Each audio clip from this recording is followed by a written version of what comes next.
भौतिक विज्ञान हिंदी मीडियम वाले छात्रों के लिए पहला पार्ट 1 में रिवीजन देखेंगे। बोर्ड एग्जाम की फुल तैयारी के लिए यह वीडियो आपके लिए बहुत आवश्यक है। पूर्ण रिवीजन देखेंगे पूरे पार्ट का नाम होने वाला है वैद्युत आवेश तथा क्षेत्र और गॉस की प्रमेय।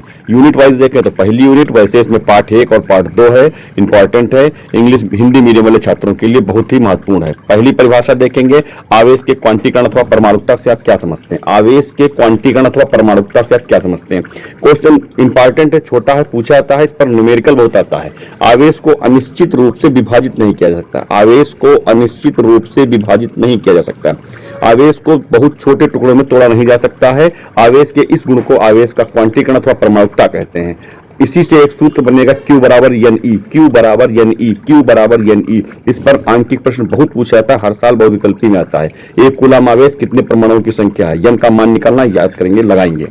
उसके बाद में बहुत इंपॉर्टेंट सूत्र है वैद्युतशीलता। वैद्युतशीलता एप्सिलॉन 0 होता है, इसका मात्रक आपको बताना है, इसका मात्रक आपको निकालना। निकालने के लिए सूत्र F बराबर 1/4 पाई एप्सिलॉन 0 Q1 Q2 बटे R स्क्वायर का इस्तेमाल करेंगे। इससे इसका मात्रक निकालेंगे, उसके बाद में विमीय सूत्र निकालेंगे। मात्रक निकालेंगे, विमीय सूत्र, यानी कि एप्सिलॉन 0 बराबर क्या हो जाएगा, तो Q1 Q2 बटे F गुणे R स्क्वायर हो जाएगा, यानी कि Q1 Q2 का मतलब कूलम स्क्वायर और बटे में रहेगा न्यूटन और मीटर स्क्वायर, यानी कि कूलम स्क्वायर प्रति न्यूटन मीटर स्क्वायर। फिर इससे विमीय सूत्र निकालेंगे, विमीय सूत्र याद करना है, विमीय सूत्र याद कर लेंगे। उसके बाद में कूलम के नियम का वेक्टर रूप लिखने को भी पूछा जाता है, तो वेक्टर रूप दो प्रकार से लिखा हुआ है, इसको जिस प्रकार से चाहें उस प्रकार से याद कर लें। F वेक्टर फॉर्म लगा हुआ है, R स्क्वायर नीचे, ऊपर R कैप है, और ये R1221 जो लिखा हुआ है वो एक दूसरे पर आरोपित करते, चाहे ऊपर वाला याद कर ले अथवा नीचे वाला याद कर ले। इसको याद करना है। कूलम के नियम का वेक्टर रूप एक नंबर में कई बार पूछा गया है।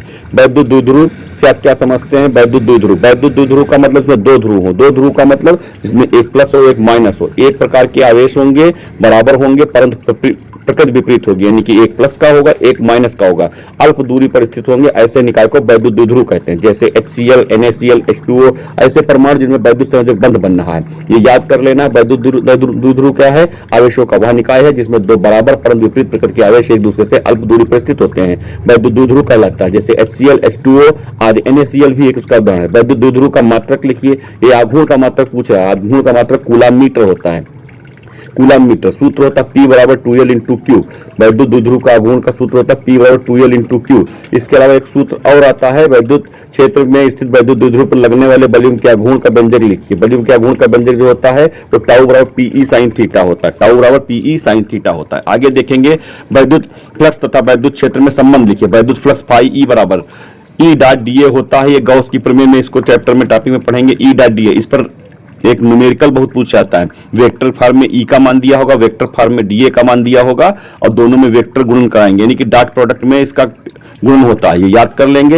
वैद्युत फ्लक्स का मात्रक याद करना है, न्यूटन मीटर स्क्वायर प्रति कूलम होता है। प्रति मतलब बटे में होगा, यहाँ पर कूलम की घात -1 लिखा हुआ है, अथवा वोल्ट मीटर होता है। ये मात्रक याद कर लेंगे। वैद्युत फ्लक्स का विमीय सूत्र, मात्रक और परिभाषा भले न पूछी जाए, लेकिन ये संबंध पूछा था, इसी से गॉस की प्रमेय बनी है। गॉस की प्रमेय भी याद करेंगे। गॉस की प्रमेय, तो वैद्युत फ्लक्स पहले याद होना चल जरूरी है, ठीक है। कोई वैद्युत क्षेत्र है, उसमें वैद्युत क्षेत्र में स्थित किसी पृष्ठ से गुजरने वाले वैद्युत बल रेखाओं की संख्या को वैद्युत फ्लक्स कहते हैं। फाई बराबर E.dA याद कर लेना है। उसका कूलम का नियम आ जाएगा। कूलम का नियम क्या है, कूलम का नियम बहुत आसान है, बहुत आसानी से याद कर लेना है। दो बिंदु आवेश ले लेने हैं, दो बिंदु आवेश कुछ दूरी पर रखना है, तो दोनों के बीच लगने वाला आकर्षण अथवा प्रतिकर्षण बल, दोनों के बीच लगने वाला आकर्षण अथवा प्रतिकर्षण बल, दोनों के बीच लगने वाला आकर्षण, बिंदु आवेशों के बीच लगने वाला आकर्षण अथवा प्रतिकर्षण बल दोनों आवेशों के मात्राओं के गुणनफल के अनुक्रमानुपाती और उनके बीच की दूरी के वर्ग के व्युत्क्रमानुपाती होता है। यह बल दोनों आवेशों को मिलाने वाली रेखा के अनुदिश होता है। दिशा सब याद रहे तो ठीक, नहीं याद रहे तो कोई बात नहीं,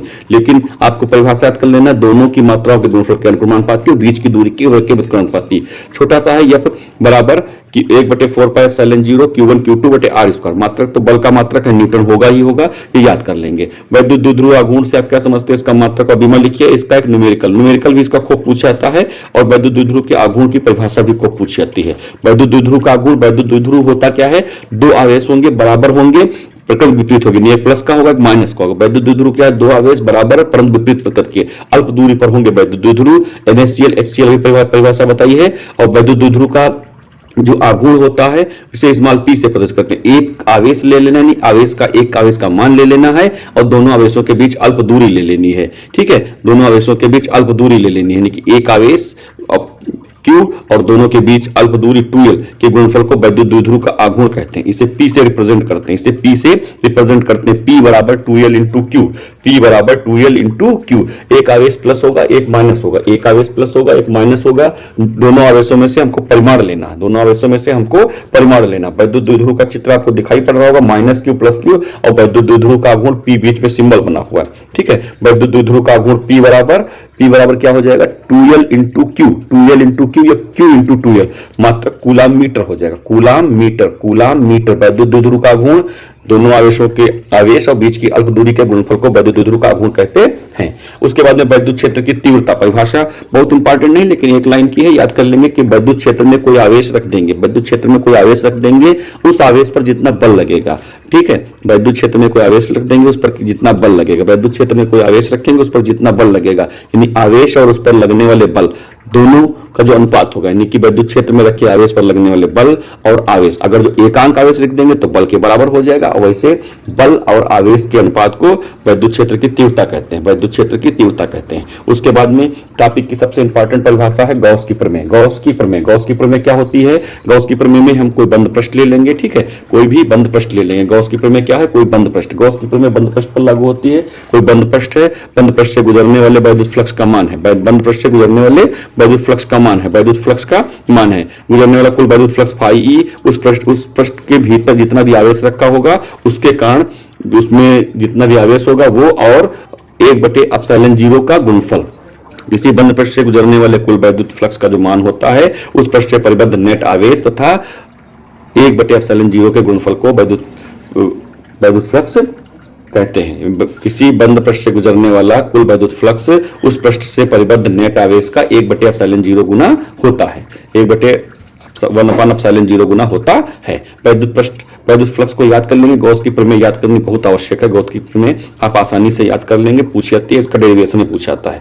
ठीक है, डेरिवेशन हम अगले वीडियो में पढ़ाएंगे। पहले थ्योरी वाले पार्ट से लेंगे रिवीजन में, और फिर डेरिवेशन और फिर न्यूमेरिकल। ये एग्जाम सीरीज रहेगी, पार्ट वाइज डिवाइड है। इसके बाद एक छोटी सी परिभाषा, रेखीय आवेश घनत्व। एकांक आवेश, एक तार है, उसके प्रति एकांक लंबाई पर आवेश की जो मात्रा होगी उसे रेखीय आवेश घनत्व कहते हैं, उसे रेखीय आवेश घनत्व कहते हैं। उसके बाद में बहुत इंपॉर्टेंट क्वेश्चन लगातार पूछा था। ये 3 प्रकार के क्वेश्चन हैं। एक वैद्युत बल रेखाएं दो एक दूसरे को नहीं काट सकती हैं, 2 वैद्युत बल रेखाएं एक दूसरे को नहीं काट सकती, या क्वेश्चन आगे पूछा गया बोर्ड परीक्षा में है, 2 समविभव पृष्ठ एक दूसरे को नहीं काट सकते हैं, या 2 चुंबकीय बल रेखाएं एक दूसरे को नहीं काट सकती। तीनों का कारण एक ही है, 2 वैद्युत बल रेखाएं एक दूसरे को नहीं काट सकती हैं, 2 चुंबकीय बल रेखा एक दूसरे को नहीं काट सकते, 2 समविभव पृष्ठ एक दूसरे को नहीं काट सकते। तीनों का कारण एक ही है, क्योंकि कटान बिंदु पर 2 दिशाएं हो जाएंगी, क्योंकि कटान बिंदु पर 2 दिशाएं हो जाएंगी।